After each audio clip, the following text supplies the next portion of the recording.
which I am going to discuss is shortest job for scheduling algorithm with preemption, or it is otherwise called shortest remaining time for scheduling algorithm. The danger difference in shortest job for scheduling algorithm with preemption is that the CPU will continue its execution till its termination. That is, the process cannot be forcefully removed before its complete execution. But in preemption, the process can be removed before its execution if the newly arrived process has shortest burst time than the currently running process. That is, it is kept in the ready queue, and then completing that process, the previous process will be executed. So for this we need to see an example with 5 processes, its arrival time and the burst time is given here. So we need to calculate the average turnaround time and the average waiting time. So prior to this process we need to draw the Gantt chart. So the process starts at 0. So at time 0 the arrival process is P4 and it is executed for 1 unit of time, and again at 1 two process arrives to the CPU, so it is P2 and P4 with same execution. Already P4 has been executed for 1 unit of time and the remaining time is 5, and P2 also has the same remaining time. Since we need to follow the first come first serve basis algorithm, so P4 is again executed for 1 unit of time, and after its execution P1 arrives. So P1 will be executed for 1 unit of time, and since its burst time is only 1 unit, it completes its process at 3.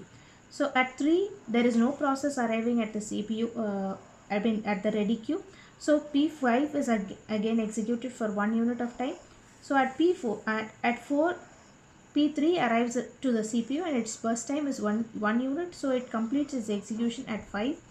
And now all the process had been arrived at the ready queue. So now this algorithm just serves as the normal shortest job for scheduling algorithm with non-preemption.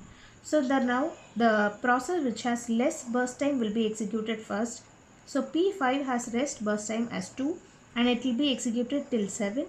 After that P4 will be executed with 4 unit of time and till 11 it will be executed, and then the last process, which is P5, will be executed till 16.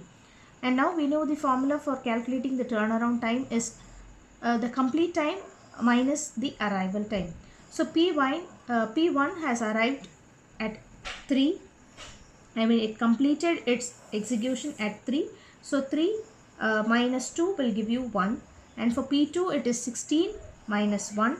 And for P3 it's 5 minus 4, which is 1. And P4 11 minus 0.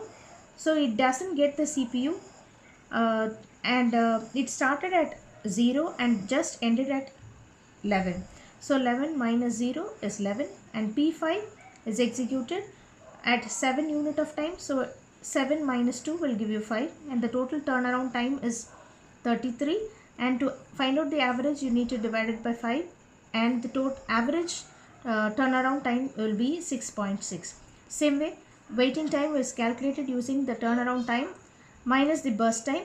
So for P1 it is 1 minus 1, which is 0, and for P2 it is 15 minus 5, which will give you 10, and for P3 it is 1 minus 1, which is 0, and for P4 it is 11 minus 6, which will give you 5, and for P5 it will be 5 minus 3, which will give you 2, and the total waiting time is 70.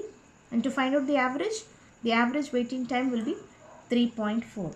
So this is how the process will be executed in shortest job for scheduling algorithm with preemption. Thank you.